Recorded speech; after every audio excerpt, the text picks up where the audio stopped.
bayisawe mu kitundu mbadde Like Hajji ne Hajji bayisawe mu kitundu badde mutaka ku koti z'okumaca Hajji yagambye mpozi Hajji ng'avuddeyo publicly ne yeetonda amusonyiwa ye Hajji asobola okumusonyiwa waliwo ekitambula waliwo okwetonda okuli mu kukolebwa privately kwentegeddeko ne Hajji ye agambye okwomba kwerima mpozi ng'avuddeyo publicly ne yeetonda awo asobola okumusonyiwa Hajji agamba okusonyiwa Hajji ng'avuddeyo mu kamera publicly singa afuna kamera kubanga already kati tuli mu ki tuli mu makamera tuli mu public kati wakyali kyakutaasa ne bagamba Hajji nabirobye bulobi ti Hajji ffe kati okukuyamba tulina okukkaanya nti property eno yegenda kutundibwa eberenga etuyambako okufacilitatinga each and everything tavaayo nga mwavu omusajja nabirobye bulobi Hajji bibimugamba ng'omusajja ali mu bizibu wano wansi wagenda omukono gwo yatunze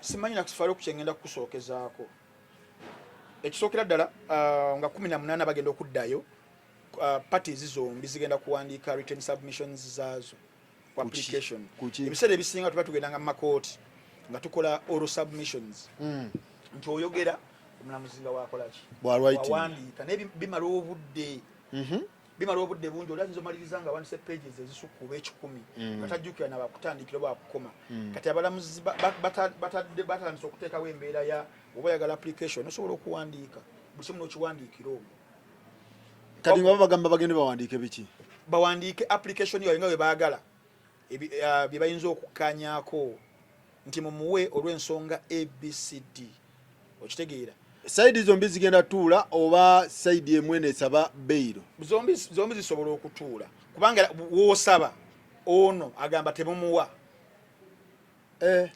kati mulina obbaako we mugira nga mu mateeka kikkirizibwa okitegeera ne mubaako bye mukkaanyaako nti emyaka gye 55 for example nti azaalibwawa nti bwati ddiini kibikirere weebiti ebyo ebiri basic nga mwona musobola obbikkaanyaako then eyagala application eyagala bail nebaako byesaba lwaki bamuta bali nabo natulamu nagamba ekyo kale kituufu naye kino nedda tetubikkaanyizaako so bonna mu buwandiike ne batwalayo ew'omulamuzi bye bakkaanyizaako ne batakkaanyizaako so omulamuzi abeeranga tikyamakinga n'amakinga biology paper so ye n'ataputa okusinziira then 18 lugenda okutuuka yajja okusalawo okusinziira ku byamuweereddwa mu buwandiike okugamba nti aweebwe oba tebikakasa kimala kubeera nga aweebwa agende addeyo kati we balaze awo kyekisookera ddala 10 statement says then ekirala nfunyekoko ku budde nenjogerakoko ne Hajji katono kabadde very very brief naye nga njagala kumubuuza kibuuzo nemugamba naye Hajji omwami waaba yeetonze Hajji kiba kitya nti amusonyiwa Hajji n'agamba Hajji yagambye mpozi wamubuuzizza kiki ekiyinza okukulobera ensonga zino okubeera nga zikola kiziggwa Hajji n'agamba mpozi nga yeetonze bena ku muzindala agamba ata Hajji yagambye mpozi Hajji ng'avuddeyo publicly ne yeetonda amusonyiwa ye Hajji asobola okumusonyiwa waliwo ekitambula waliwo okwetonda okuli mu kukolebwa privately kwentegeddeko okukkakkanya nti bane omukazi mugamba akole ki akkakkane tubiteeseze nebbali weekuli kugenda mu maaso weekulira kubaddewo from day one ne Hajji tebimu yabyogera ndoza wabiwulira okubaddewo okiraba ne Hajji ye agambye okwomba kwerima mpozi ng'avuddeyo publicly ne yeetonda awo asobola okumusonyiwa Hajji agamba okusonyiwa Hajji ng'avuddeyo mu kamera publicly singa afuna kamera kubanga already kati tuli mu ki tuli mu makamera tuli mu public kati wakyali kyakutaasa. Everything that has to be done publicly. Ekyennaku si kinene ekyo. Ekyennaku now amateeka gataputa gatya. Singa agiyeetonda. Singa Ntambi nkeera nenzita omuntu sorry to say nenzita omuntu. Owulira. Naye ng'abaddewo nga mutayi Farouk Sakozi. Farouk n'ogenda n'ompa waabira. Farouk ng'olina n'obujulizi bwo buli kimu n'ompa waabira. Wompa waabira, that is a criminal case. Kati gwe gukugibwako. Negudda mikono gya state. Government. Era bali oli abakusomera bagamba the state of Uganda versus Frank Ntambi. Gwobera prime witness okuyamba ku state. Mulimu emisango egibeera egya state egyo giri criminal, mubeeramu negiri civil, giri rape ye naagwo eyo. Yes. Mubeeramu giri civil, giri rights zaffe nga ffe abantu. Batwabeerawo emisango egy'eggwanga. Twalizaamu defilement, twalizaamu rape, twalizaamu treason, terrorism, ebyo weebityo. Gyo giri criminal, so giba gya state, gobeeranga witness. Kakati singa Farouk Sakozi gwe mbadde nzisa abadde mukyala wo sore tusewa mwana wo nga gwe nnumiza. Farouk ne ojja n'ogamba Ntambi nze musonyiye. Bane mumute musonyiye. Mateeka tekikkirizibwa. State ebecha. Guba gulina okugenda wali ne guwozesebwa. So singa Hajji bamutripinga. Nyamugamba Hajji weetonde ensonga zigenda kuggwa bamutadde mu katego. Akaliwa. Kasitokiriza. Kasitokiriza. Wali obeera oyanguyiza court. Kyekiri kye nagambe ku gwange. If you apologize for what? That means wakola ki wakiza. Yaja tyagamba singa neetondera mukola ki? Musonyiwa. Asobola okumusonyiwa ye ng'omuntu naye ate tekimugisaako musango. Musango gwino sigala nga gugenda. Era ne bamufunira ekibonerezo. Hajji titasobola guvaamu n'agamba fayiro ngisiseeyo. Hajji tasobola sikayo fayiro. Right now. Tasobola. Guba gugenzeeyo. Tasobola. Wabula technically asobola okuyamba ku Hajji n'aguvaamu. Oba kitegedde. Waagaana Hajji yagambye tugende wali mu penalty shootouts. Nze nina bakubya penalties aba. Twemale goga kubanga nina obujulizi yagambye yayina ki? Obujulizi. Prime witness. Oli prime suspect. Yes. Kakati awo nenkugamba nti Hajji takikiriza n'akikkiriza. Kubanga mu criminal biralamu. Si civil.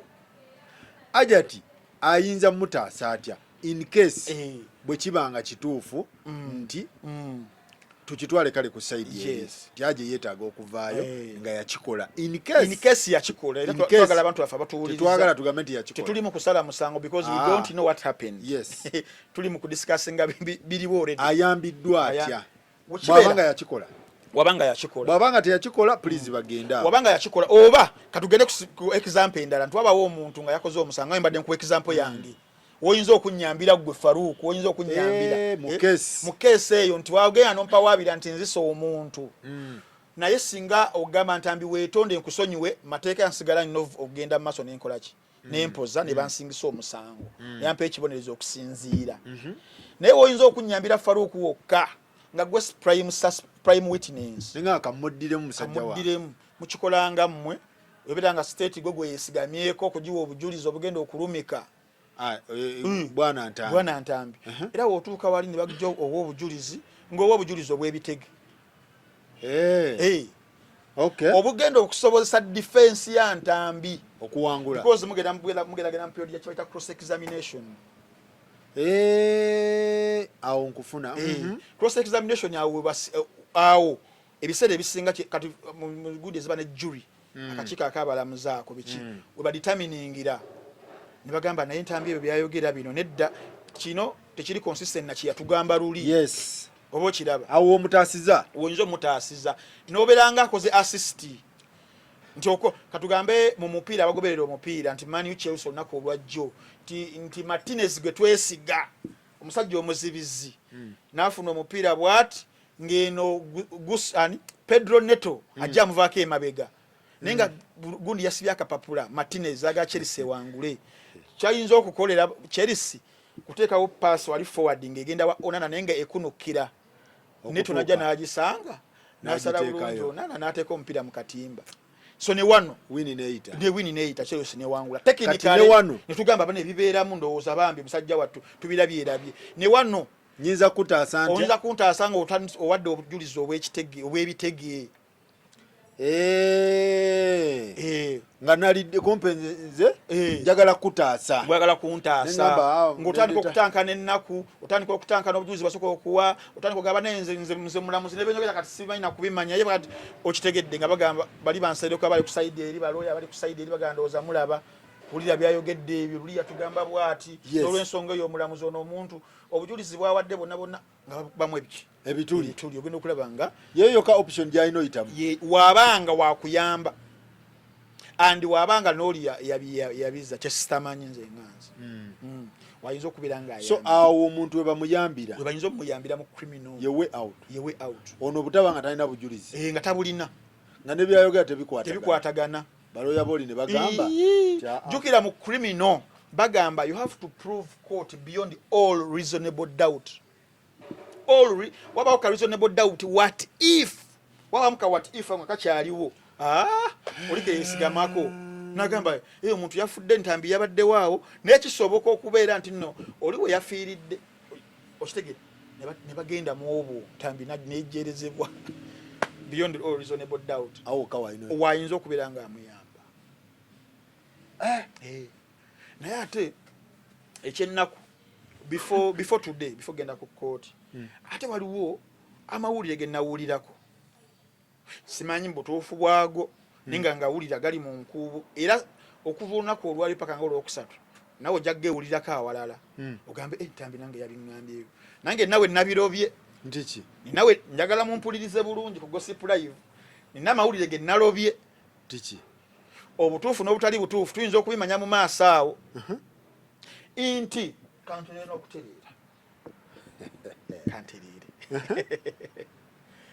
omusango guno nga wetugulaba mulimu abantu abafuna interests mu ggo ez'enjawulo mulimu special groups ezirina interests ez'enjawulo mulimu abajja okuyamba saidi ya Hajji genuinely nga babirivinga bomu conviction yaabwe ntalina musango mulimu abajja okuyamba Hajji era genuinely Hajji mukyala ze n'alajana ensonga bweti ne bweti abamuwadde platform ne mumuwa okitegeera nenga muyamba genuinely mulimu n'abalala era njagala kizanya bwenti mulimu n'abalala abayinza okwagala okuyamba Hajji nga balina ebiruubirirwa ebirala ebyawe ebiri selfish mulimu abayinza okwagala bagana this is the palm nekibatu kyekiriwo mulimu abayagala ekibatu kikino kiri munnaye tukuyambe mulimu si bonna kakata ne kusaidi ya Hajji era mulimu abali mu kumuyamba nenga tebamuyamba genuinely nga bali mu kumuyamba ayinawo kati ne bataganjula ne bagamba sound waliwo property wano bali mu ebitabo byabikulwa kiri kitya okuva Hajji we yayingira Ekkomera abagala okumuyamba genuinely bagenda kusaidi ya muyamba waliwo n'abagenda okumuyamba nga waliwo ebikulumbadde mu kitabo kya Hajji ne batandika okukebera eno si property Mutundwe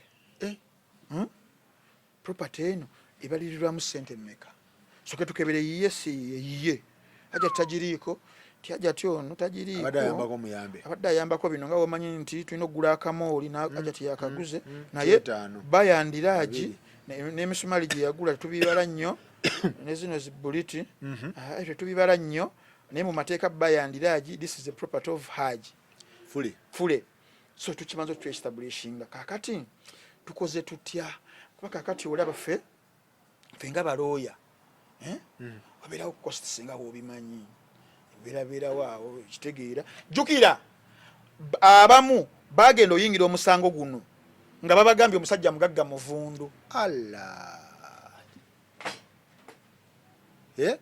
abamu era nyagala ebigambo byange ndi mu bika luculatinga babagamba nti Hajji mugende mu muyambe musajja muvungu Hajji bamuleeta nga nagagga bagenda okutuuka okwaseesinga ng'ebyaddala omusajja ebizibu byabadde ayiseemu nabyo kisente zo tewali naye ayinawoko ku bikalu ebiriwo nga property ezimu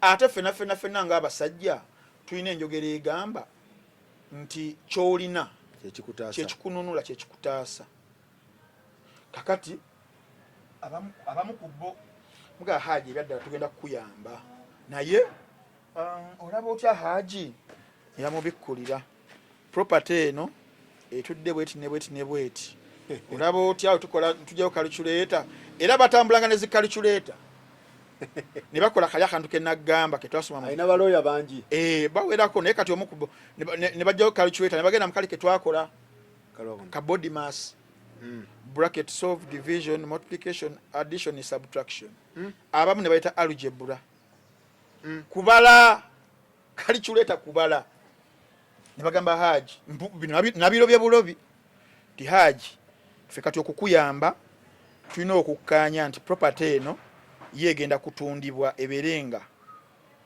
etuyambako okufacilitatinga each and everything tavaayo nga mwavu omusajja nabiro bye bulobi Hajji webakibimugamba ng'omusajja ali mu bizibu ate kyolina kyekikutaasa nga talina any other option era mbiwulira nti bagenda okumuvisitinga mu kooti mu Ekkomera awo nga n'empapula bazirina nga ne peeni eno yennyini eya biiki ogiraba nga bagitaddeko akanaka waggulu tongamba nti yatunze nga mpya lawyer n'agijjayo bweti yali bweti oli yansigidde ekifaananyi lawyer n'agijjamu bwati kakati Hajji nga otegedde ensonga ezo omanyi Hajji ffe mu Buisiraamu tugamba empapula wano wansi wagenda omukono gwo yatunze kakati waba tannatunda ajja tunda kyotegeeza nze kyembadde njagala okugirayo nti mulimu abali musango ogwo naye nga tebagenda genuine kuyamba Hajji ate nga nabo tobanenya kubanga nayo business ate nga ne Hajji tomunenya kubanga kyolina kyekikola ki abazungu bagamba the end justifies the means if the means zigenda kubeera kutunda but the end musajja kumuwa ddembe lye then tugende kuba tubikolera kola ki naye wanaavira jabata ina ndowooza kyayina kuba gukyazuzumba gukyagenda nga wobimanyi gukyagenda wabanga ina ng'eruddewo kiki ekigenda nga etambu ng'esaasaanya ennyo kati waliwo kye bayita mu mawulire to creatinga bye bayita conspiracy theories nkubulireko emu 2-3 conspiracy theories mutuula nga mmwe abamanyi ne mutandika okugatta dooti ku dooti omusango guno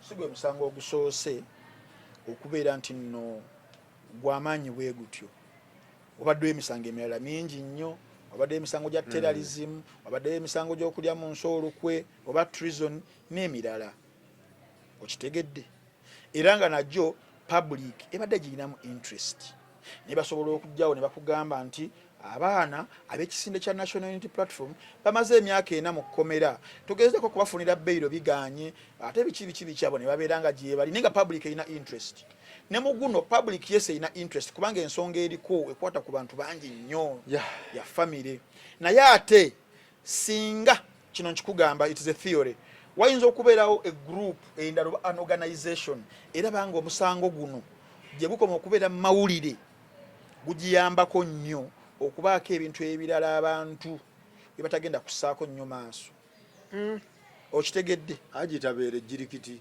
kwe bagenda okusuula nti genuinire kino ekintu kya ddala gye kiri naye wabeerawo abatunuulirira ewala ne bagamba kibeererewo ddala kitutwalirize ogenda okuwulira n'ogamba ekkooti oba mu mateeka waliwo kye bayita subjudice nti nno omusango bwe gubeera nga gumaze okutwalibwa mu mateeka mu kkooti even okugudisikasinga tekikkirizibwa because kigenda kubayasinga obujulizi n'omulamuzi n'oludda olulamuzi naye n'ogamba kino kibanga kituufu kooti subjudice gyeri ne kooti tekikiririzaamu omusango gw'amadde okugutwala mu kooti naye ogenda okulaba ate waliwo minisita ate ayise ate ogenda okulaba kamera zizze minisita ogamba minisita ta overstepinze mandate ye ng'ayagala naye okuwulirizaamuko mbona naye nga talina kyankomeredde because omusango teguli mu jurisdiction ze okitegedde stage ye yali yayitako dda wano this is criminal takirinaako gundi whip yonna naye ogenda okulaba bagenzi wa minisita omu bagenzi yaliko minisita omulala biki olunaku lugenze ennaku 2 ennaku 3 ne wali nga mutambula wiiki emu wiiki eyokubiri wiiki eyokusatu kale no wiiki ogenda kuwulira minisita akwatagana ku nsonga z'Ekaramoja yayingidde mu nsonga za Hajji ng'agamba bw'ati wiiki erejja ogenda okuwulira ekibiina ky'abakyala ogenda okuwulira yaliko ambasada wa Uganda North Korea ensonga ezo za Hajji Zula yaziyingiddemu ogenda okuwulira yaliko omusambi wa Uganda Cranes David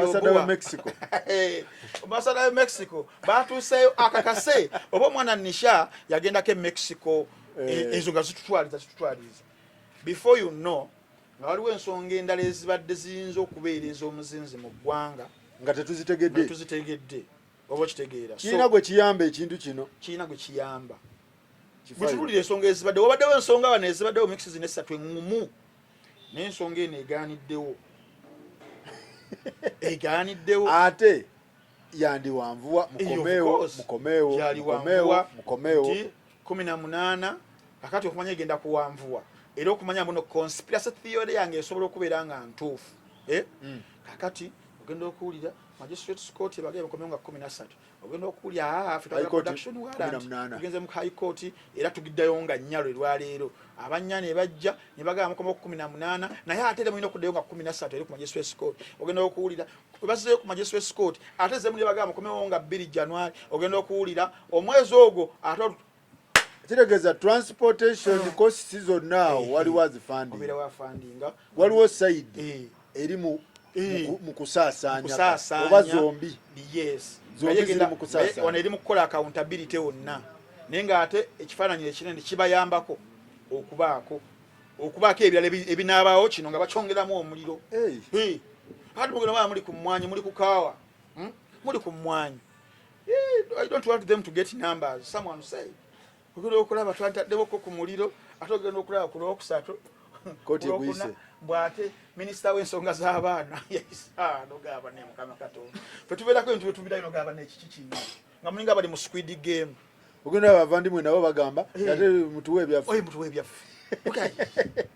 okitegedde kesi eno erimu okusipendinga kyekisooka waliwo saidi zonna ziraga ziri mu kusipendinga waliwo agenda ovaayo ng'ayavuwadde waliwo abeefuula nti no balumirirwa genuinire naye nga tebabaddewo ensonga endala nga tebalabako naye nogamba interest eriwa ogenda okulaba ng'oli akunyumiza emboozi nagamba Ntambi okyali ku ebyo naye omuntu omu yagenda okujja okuvisitinga Hajji mu Ekkomera ng'alina ebbaasa empanvu mulimu empapula ne peeni nogamba bannange wabijjawa nagamba nange Ntambi mbiwulira buwulizi bwe ekituufu oli kimanya mu maaso nomugaa kaleerekeraawo ndibitegeera Ntambi obweraliikirivu bwe buli nti tusemberera myezi gya Christmas na holiday season atajjukira abantu bano balina deadline bajaji oshegera singa tuyingira December wetuti Hajji tuyinza omulaba next year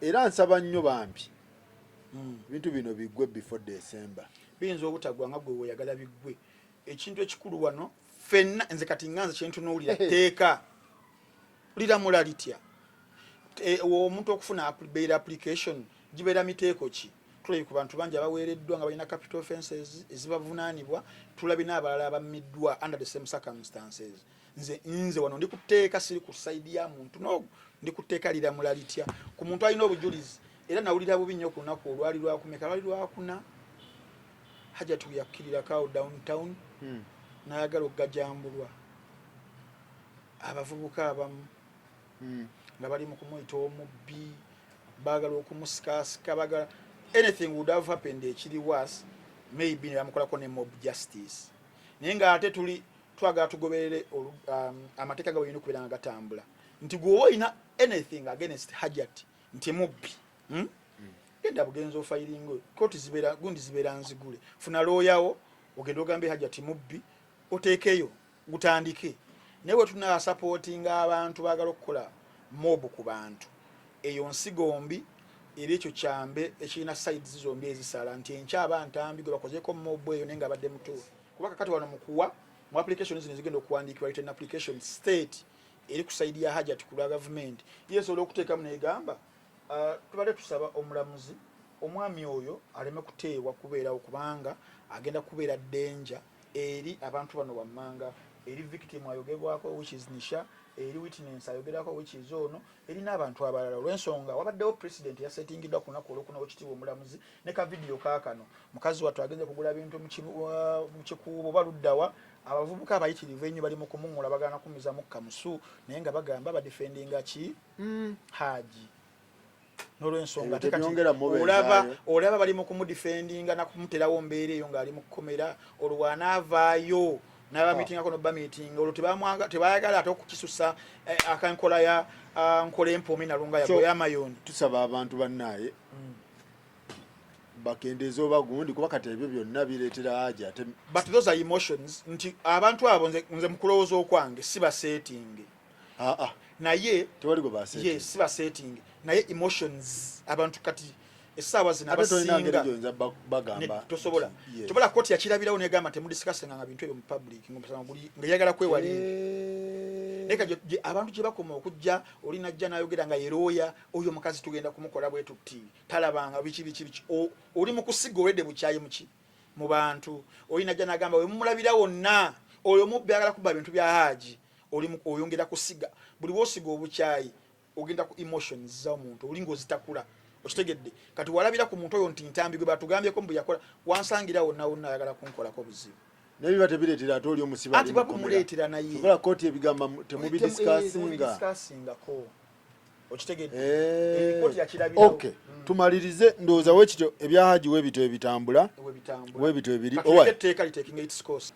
Ndi wano ne Frank Ntambi kulikayo mu kkomera bangambye Asimatuse Ekkomera sinali simatuka kiki saba yonna bantu bayinza okuntwalayo kiki kyabaddewo omusajja yinalina mu bulamu bintu bisatu komera bisobola okujja emisolo n'okufa bangambye nti bakusazeeko ne Namukasa basooka ne fake news propaganda mwabadde kuki ddala tubadde mu kaseera kazibu nnyo Namukasa ye bamulumbanga mukaaga nga babaganye n'emigemera wala Namukasa kijeni kajeni kange kajeni kakazi kattu anga nzaddako kiki ekyo biki bye mwakola mulimu guno gwe tulimu ogw'amawulire era what happened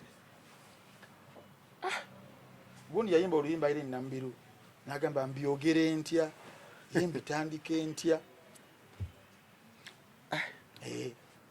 bizibu naye ogamba muno nawonye Ekkomera oli ajagamba alina mukwewa naye yaliwonye kiki ekyabaddewo sinaliwona mukama wange gwe we nawe nanoonya ssebo ndaba sinawona Ekkomera ali kyabadde kitya waliwo emboozi eyajja wiiki 2 emabegaawo era ogenda kunzikiriza sigenda kwogera mannya ngenda kusiigira kifaananyi emboozi eyo wejja yalabikiramuko omuntu omukulukulu ng'ayambadde galubindi n'omuwala ow'e Uganda nga balina ebikolwa bye bakolera ku ssimu nga waawano bannayuganda omuwala waawano omwami si waawano wa Bungereza Hajji emboozi ya Hajji nagiraba ne sigitegeera bulungi obufaananyi obuvidiyo ne babusharinga nnyo wide and over Hajji we UK ng'ali mu katambi nakalaba wabulaba nabulaba bantu bangi abasinga babulaba nabiraba so Ntambi waabwe nyingiramu ntya okiyingira otya kiki nga wabaawo omwana omu ali ndowooza oba Dubai oba luddawa nga apostinga screenshot emu okwali erinnya ly'omuntu omu n'ennamba y'essimu nti yabirimu atya nti ye Hajji ekitali kituufu. akavidiyo nga mwe temukalaba ng'ekifaananyi tekifaanana nali mu vidiyo obufaananyi bumala okufuluma bu vidiyo kale tugezaako okunoonya baani ababulimu tubakubire ku masimu tubuuze ensonga zajja zitya nga wamawulire. Kati omuntu omu eyawa omuntu omu information ku bantu abalimu yawandowooza amannya makyamu n'erinnya ki n'ennamba y'essimu ki enkyamu. Kati oyo omuntu awa buvunaanyizibwa nnyo bamye musajja watu ebungereza awo teyali oyo Hajji oyo wagga lubindi nedda. Hajji oyo yali mu myaka ng'emeka oyo yali mu Katambi ndowooza nga 55 kubanza omuwala ali mu Katambi yankubira maama we abeera Amsterdam Netherlands mukwano gwange nnyo nankubira era n'emboozi eyo nali ngenda gikola kati omwana ne mugamba ate nagenda okuddamu mulaba ng'ali ku TikTok akola live neŋŋamba yakimaze nenkikola ki naye nga ŋŋamba ti Hajji oyo abadde akabasanya akozesa abawala abo ne woba oli mufumbo simanya yabigamba mu bigambo bye omuwala yennyini sibimanyi ebyo ebyabwe omuwala nyini yaŋŋamba omuwala nina n'ennamba ye maama we yennyini yamuteekako siriwe bambi okitege kati Hajji we UK yabasiba yabadde mu Katambi oba Hajji mulala Hajji mulala atabadde mu Katambi ye nga alaba naye we UK kati ng'erinnya lye ligenze mu story mu mboozi nga tagiriimu oba kitegeera kati ye nalowooza wayinza obbaawo ekkobaane okwonoona erinnya lye nga bakozesezza abantu aba online media nga Ntambi ekitali kituufu. Kakati omwana omu wateekayo screenshot okwali erinnya n'ennamba y'essimu oli wapiikingira gundi interest n'agenda n'abawabira fayiro ku CPS nga bawabira omuwala oyo bloga wa ku Facebook essimu yataddeyo ye UK n'erinnya oli nagenda ku CPS n'awa abafayiro ne bagikola ki ne bagiggulawo ne batandika okuyigga omuwala information yamufunye atya bagenda okunoonya omuwala tali mu ggwanga Uganda ali Dubai nga bate balina oba TikTok live gye bakola omuwala oyo ne Namukasa Jenny oyo we Dubai kyokka ate kyennaku Namukasa bagenda okwagala okumukwata ate nga balowooza ate era yoyo omuwala wa Facebook oba kitegeera najjayo idea n'agibalaga n'agamba siyenze munoonya linnya ddala nze lyange lirino ddala in fact bagenda okumusalako kye yakola yali akola na interview Namukasa era kamera zino ziyamba nezino ezamu namugaa muziseeko babano bagala kumpamba baali bamusika ku interview kwennyini bapoliisi oba polisi yeyina enkola zaayo maybe oba kikkiriza batakikkirizibwa simanyi nenasako nagaa museko ku kamera tuli live bagala kumpamba basebo ne bannyabo bantwale nga mulaba uli nagamba afande nagamba kale tumalirize mpola twalala waaki so ne boogera ne Namukasa n'ababuulira nti nze Namukasa waabwe sibiriimu sibimanyi otyo katukankubire omuwala ono wa Facebook abannyonnyole yabijjeewa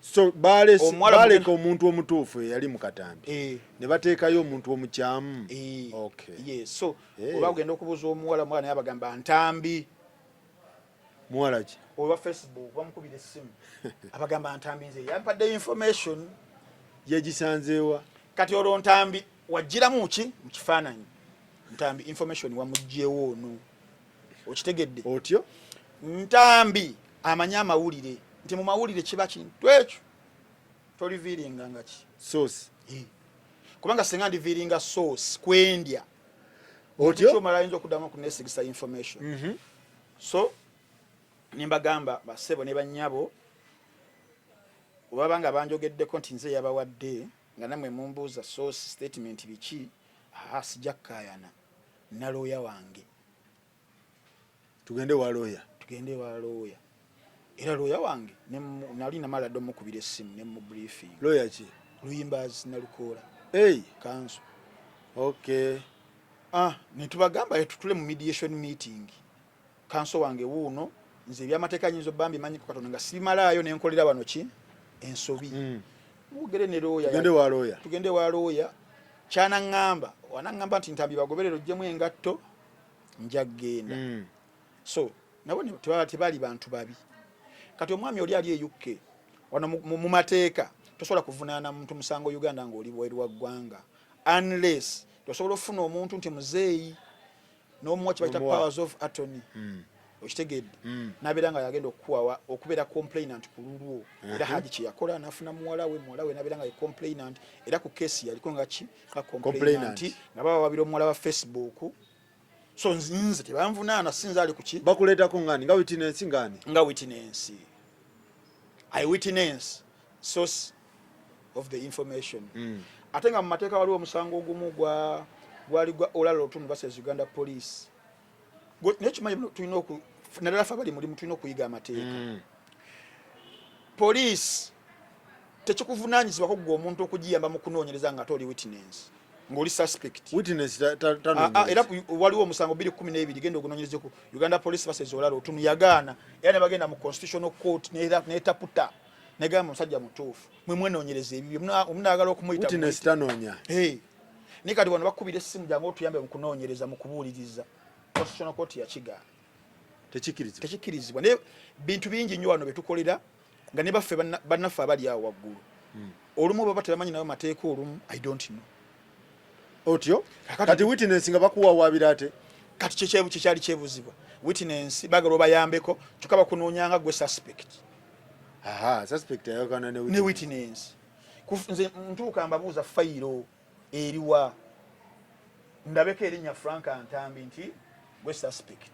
bagenda okugireeta nga siriiko kwekubira looya wange nneme kukola ki nsobi nti awo neŋŋamba sijja kugendayo wentuukira eri jjamo nga tomusipi ata nani twakunoonya dde ogenda okutuuka neeyo nga olina fayiro nga 6 ku bintu byetukozeekoze wano Faruku neŋŋaana neŋŋamba sijja kujja kasana kubira looya nemugamba mu mateeka ebakuyita suspect witness nga toli suspect bagala obayambeko nze embeera siri mu position ya kubayambako but I'm not obstructing justice byanjawulo nze ngambye sijja sobola either emirimu ginyinze I'm not obstructing them to do their investigation kaso nangamba nedda tekyekyo amateeka nantaputira nange nembagamba sijja kusobola wabula tusooke tugere tukole ki tuwogeremu ne kanso wange kyanangamba ekinaavaayo ng'abantu because ekisookera ddala omusango sinze nannyini musango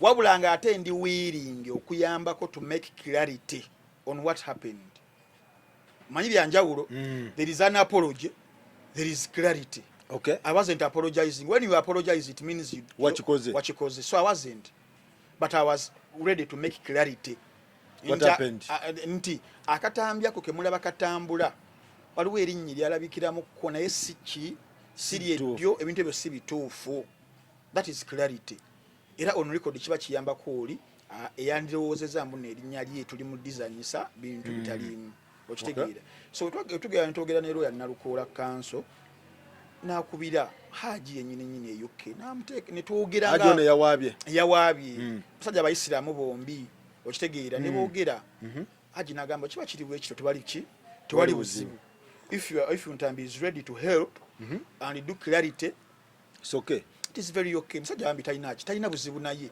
yalina obusungu mu kusooka nga tamanyi what is behind Ntambi ono ali mukozesebwa naye agenda okuzuula nga n'Entambi tali mukozesebwa ate Entambi is ready to help erinnya okubanga okutereera so netukimaliririzaawo nga Hajji akkiriza and what we are going to do we are going to write a press release and also do a press brief nga nze kanso wange n'omu ku side ya family ya Hajji ne police officer and we do a press brief okujja Hajji linnya mu bintu byatakola ki kati omutuufu ye mwamufunye omutuufu tewali kye tumwetaaza nene nga nayogerako ko naye nenjogerako ko ne Rukia bona nayogera nabo parties zonna Rukia nze yaŋŋamba omusajja yamugira so nayogera nabo naye si bali bawawaabidde bambi bw'ensonga zajja mu ngeri zajjamu ne zibawaabako bo si bali bawawaabidde so far kye twakkiriziganya kyali kyekyo.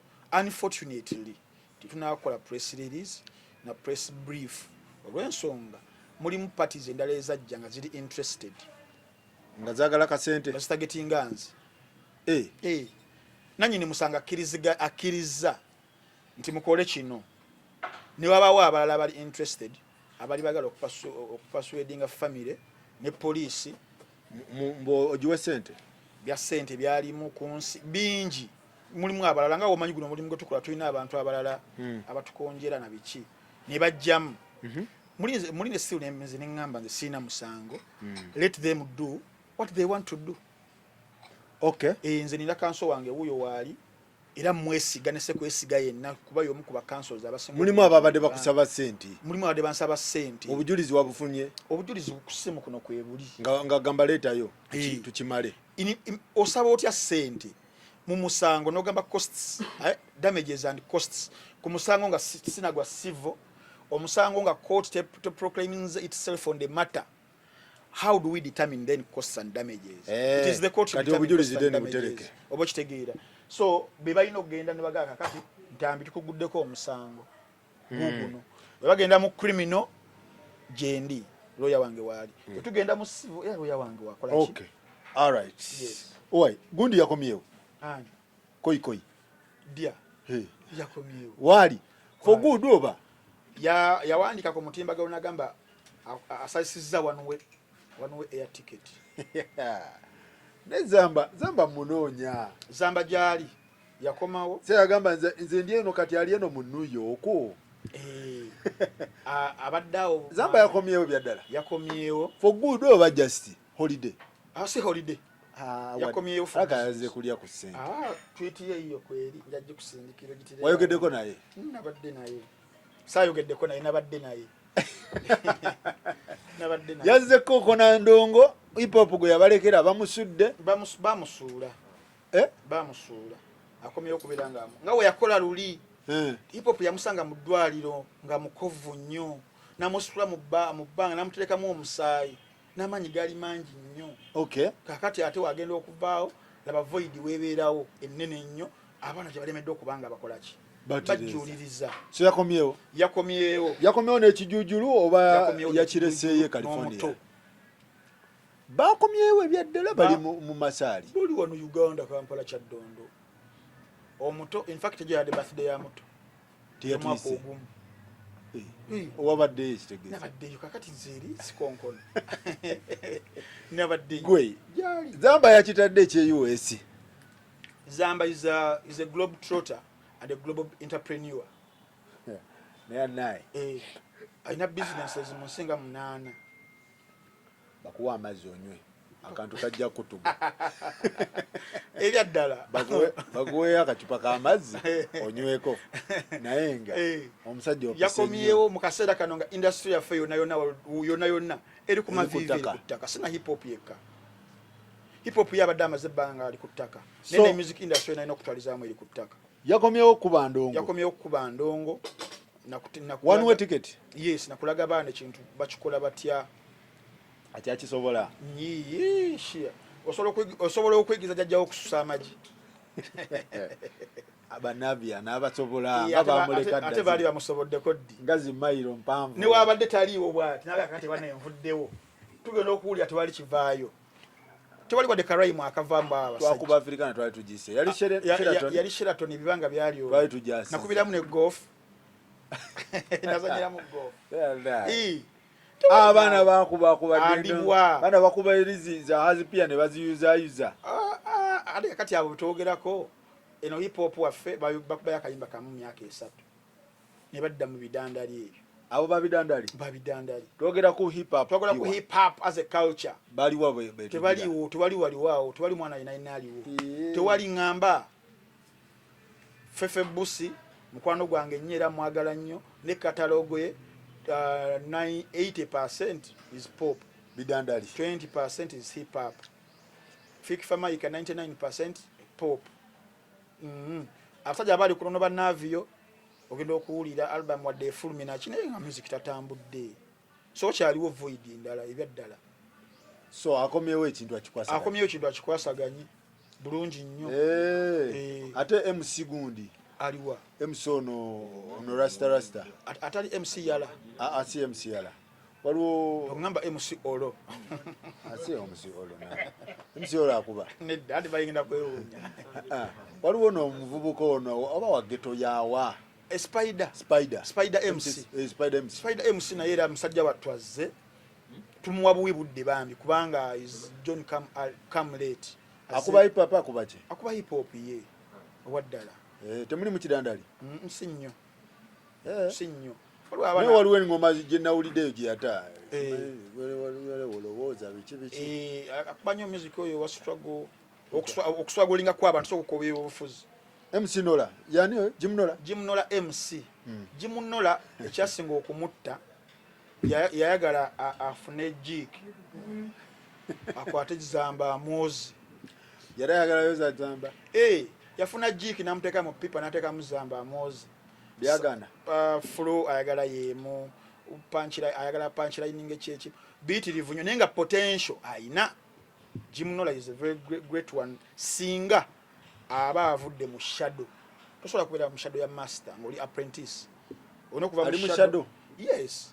shadow ya master yabadde mu shadow ya master we nesinga agivaamu yenga yeize system mulungi nnyo gundi ali atya aliwa ne ono yakubya akayimba gundi agent tewepima the agent tomnepima the agent mukama yamujjokedde ne flow ye yanjawulo omwana flowinga bibye yes luli namugamba ntasobola kujuza adda akasaanikira ng'akoze concert n'anyiiga kasaanikira kaaki akacokolo tasobola kujuza katuuza bameka n'anyiiga naye mukama yamuyambye n'afuna oluyimba Kevin Garden sagikuba kalasobola okujuza akataasa okay Kevin asebo nene bona batule onako olwalero Kevin Gardens abantu bagirayo Kevin nene campfire yiyo awenzo bajuza sagikuba eno naji wanene muko abantu Kevin Gardens man nene nasobola okujuza so kati ekiregeza tuwaliro hapa tuwali Sendineri wali Sendineri said mukwano gwange nnyo naye akola nnyo wrap up sezo end of year wrap up nakola ebyaddala tudde mazima kati ngafa abagobedde hip hop ebbanga batulisiza nnyo emmere etali yaffe barapa basigalawo era ne zamba namugaye nenga zamba gwe omu kuba tuleetedde ebiyenjo tufutubalako the cockroaches leka naawe ebyaddala omanyi buli wobeeranga ennyumba togiriimu ogenda okuddamu okusanga ekintu ekirekera abantu abatali bateeketeeke ennyumba kasobola nga togiriimu ogenda okukomawo nga gundi emmese agiyingira dda biki byayingira dda kati mulimu abatuyingiddemu nga si baffe ono yali agenze Nigeria ali kuki Big Tree Kaiser mulaba nnyo ku Twitter nga awendo yadda ku Twitter abeera ku Twitter naye osobola n'omusanga yali musango gwa Hajji nga aguwako endo Big Tree, you are very, very talented. Go in studio or be the music. Very, very talented guy. Nali manyi zamba we yali agende kintu yakikwasa mungi era yamulekera wa president wa Babon Forest ani mu zamba yamulekera Big Tree 2018. What happened?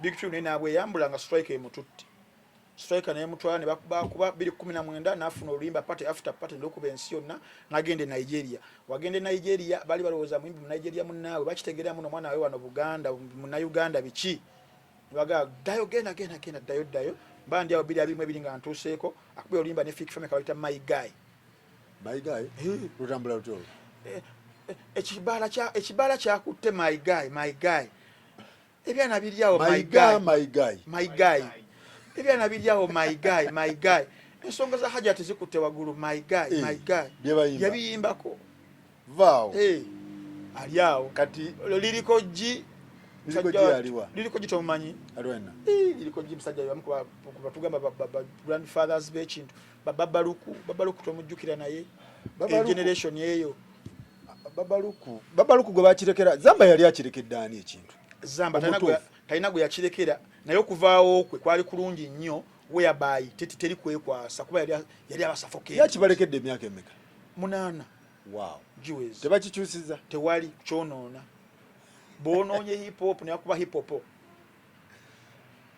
bonoonyedde ddala ekintu kyaffe kubanga kati awo ndabawo bano bagundi abaana bakubira ddala hip hop kati ne bamumalamu ba Rachel Ray. Oyo naye yayenda. Rachel Ray yabivaako. Ffe tukuyita kwenda. Yatwendako. Rachel Ray yagenda. Alimu abasajja abagobe bawanika bagala kiwato. Naye alakata kyakuba hip hop oyo. Yajjanga mulungi ekituufu.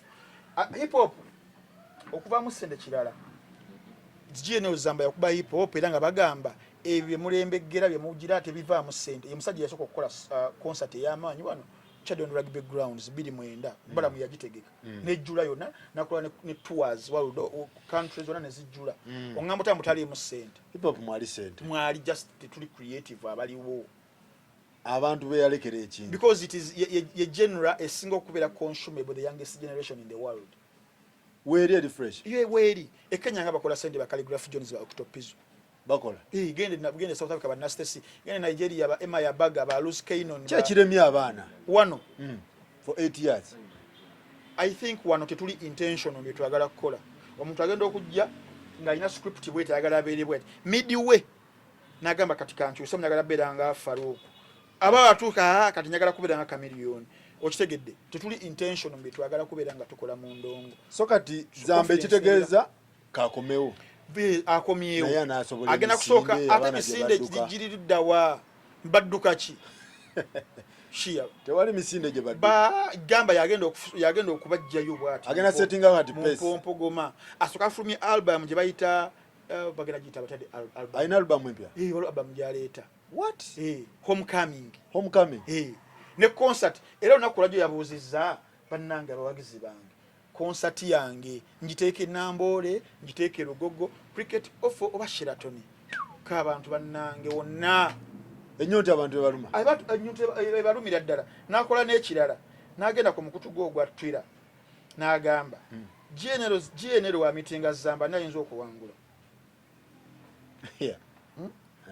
nanti nga atandise obuntu bwe nanti nga abuliddwa omuntu ayinza okumweyingamu okitegedde navyo nawe tebasobola abo bamyth obamanyiggwe the myth musajja wange balungi naye music waabwe yoyo Luyonga obamanyi Luyonga ye mulungi naye kakati music okubona n'abantu kirala ru omumanyi mumanyi naye kakati katalogo ya rugirete notekewo ne yagenero Zamba olabe zizi ne nyimba 127 agenda te nyumba meka yuno kati yabadde agala bato nkomawo wano kati logeriko nyumba meka 127 yabadde agala bato abatolingeyo rapa wano naabulwa nga tebalina nnyimba kiyasazeeyo agenda kwegabanya Zamba nayo yalika tewali gwa batolinga wano tewali ani omwana w'erubaga leka tumukuba ow'erubaga ayimba ennyimba ki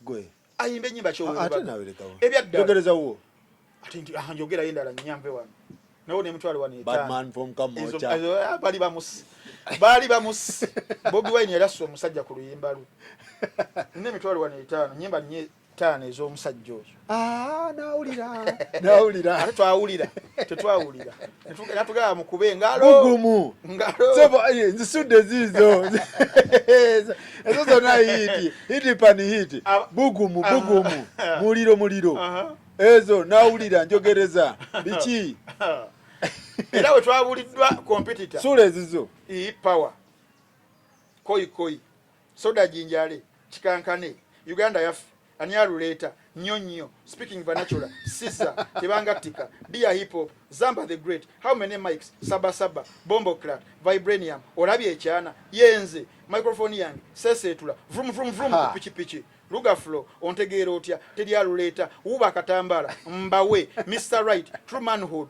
Hustle and Motivate Africa kayimba ka mama ensiwe kuba bulo Dreaming in Color nakupenda wololo Things Fall Apart Zimzim Bombo Say Yes Monami Machozi We Cry ani yali amanyi mwana wa baba The Power One Moment Musajja Never Settle Energy nkyayongera tuli luddawa tukomyewa Soda Remix Game Over featuring Lyrical Proof bannange njogere kindekeki kankunonyeze navyo era twalaye nga tewali competitor ntugaa kati GNL agenda vasinga Zamba temwina budde tewali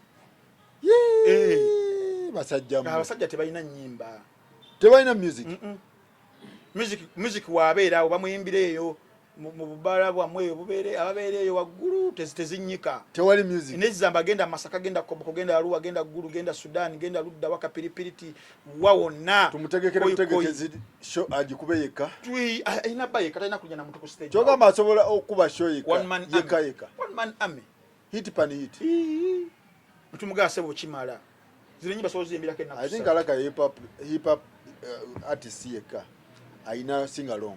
Yes, aina singa ohache kyo kyegamba nti baganda bafa bano balungi sibaganda sibaye no babi balungi naye ba intricatinga nyimba zaabwe okitegedde local people tajja kugifuna nono omulala ayinza kuyimba ko just chorus wanaba nabera kati nga ogamba njogereza is a very nice song njogereza kawala ko omukulu kati omalirizawo ogenda gena mu verse nga tosobola catching up na musajja koyo omwana amukuba paka yenna koyo inagamba nti banzalira mu ghetto awatali mutto Frank Ntambi ningo mwana Yesu Kristo Frank je nava abantu bambala ngatto enkuba yotonyo kwa yobera wetaga lyato okubera nawe sakozi kyali kiroto nabanikanga rhymes nga mwana kutadoba kyali wange musayi nangamba Ntambi toloba okitegedde owai bangamba omusajja akalubengalo naye alaka yagonda engeri gyokuba rapuze kirabikira ddala nti omusajja agonda omusajja agonda atakayo kakomeba agondera ddala engalo wangamba bwakaluba obugalo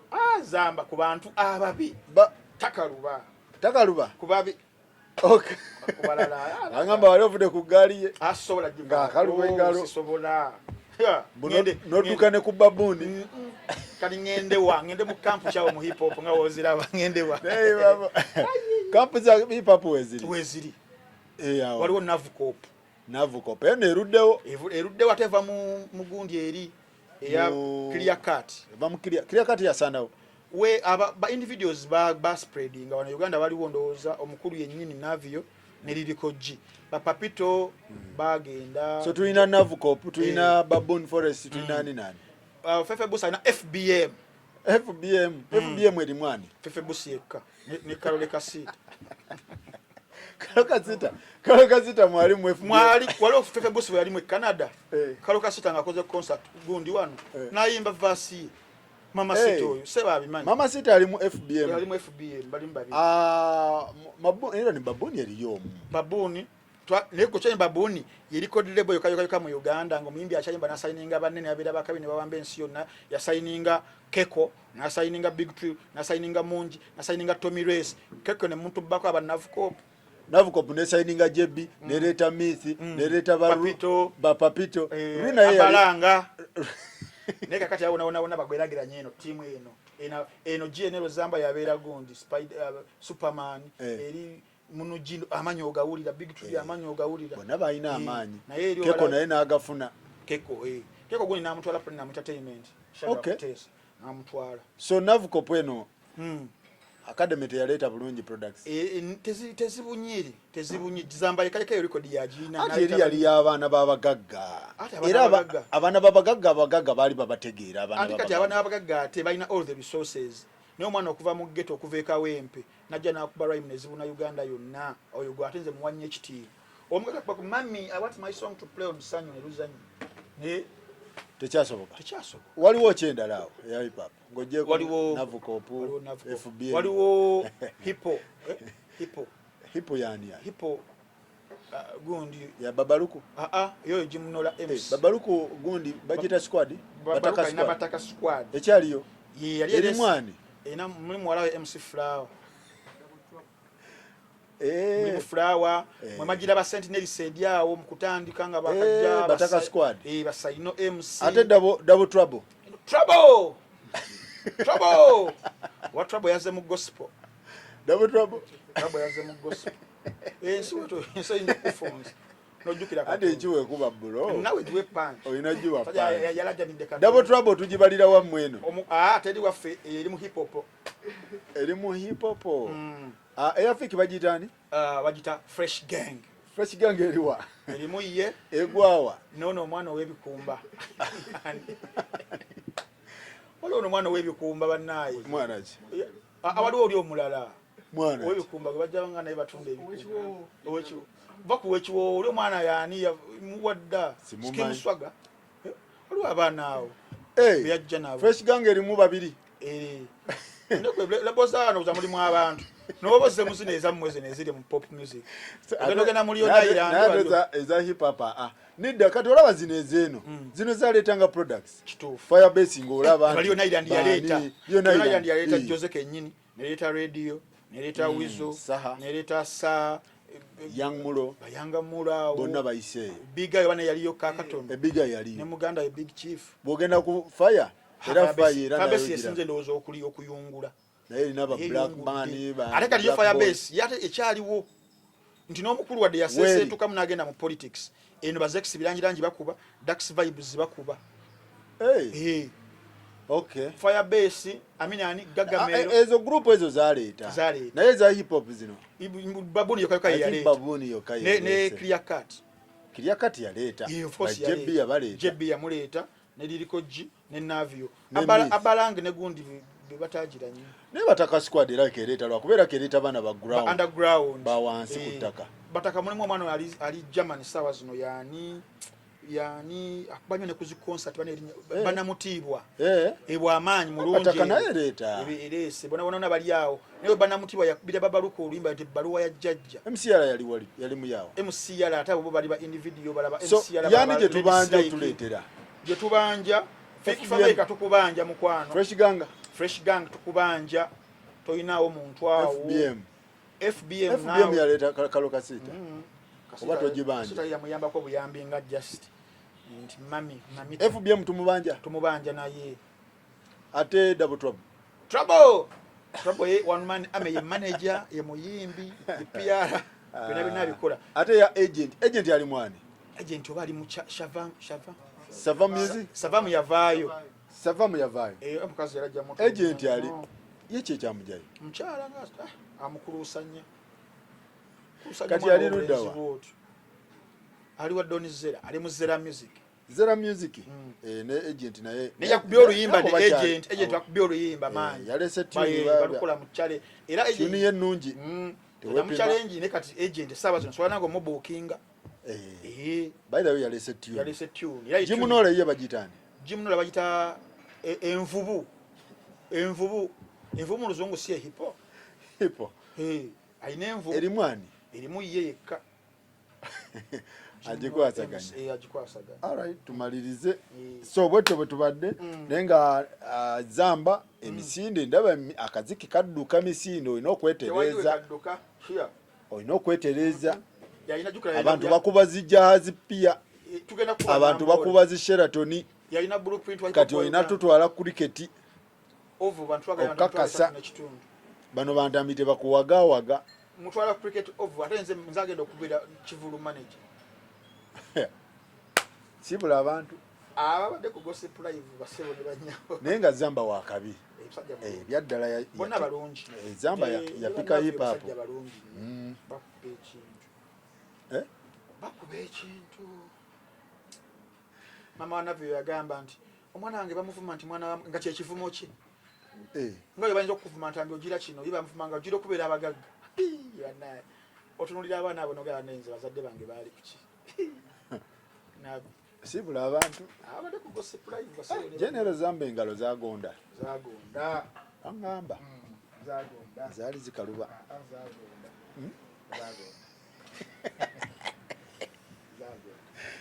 yawulira wali mwatabuka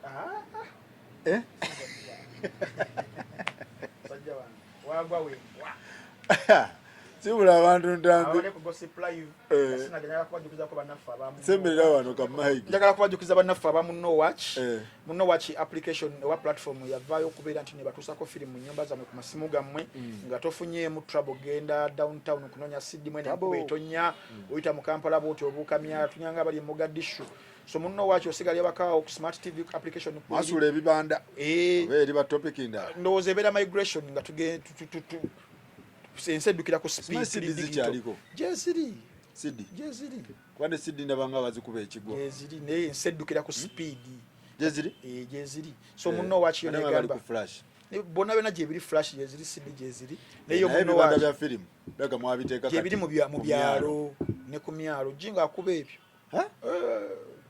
nga tuli ludda awo tubawulira nga tuli ano busi so munno watch gyeri munno watch ye bagamba nti kwata emitwalo 3 gya Uganda osubscribing ne munno watch buli mwezi kitegeeza buli lunaku bospendize nga nusu 10 kuliko movie empya njagala bazigire bagita Deadpool and Wolverine nagenza okukebera ku box office nga eri mufo kya kubiri muzi asinze okubanga zikola send 1.3 billion US dollars yini mufo kya kubiri so awamu ne films zeramba videos ba Uganda bona tubalinako Emmy Junior Jingo EVQ muganda wa VJ Junior uliyo muganda we okay so bona nakwebali bedango subscribing no kujjukiza aka abalala njabajjukira next time.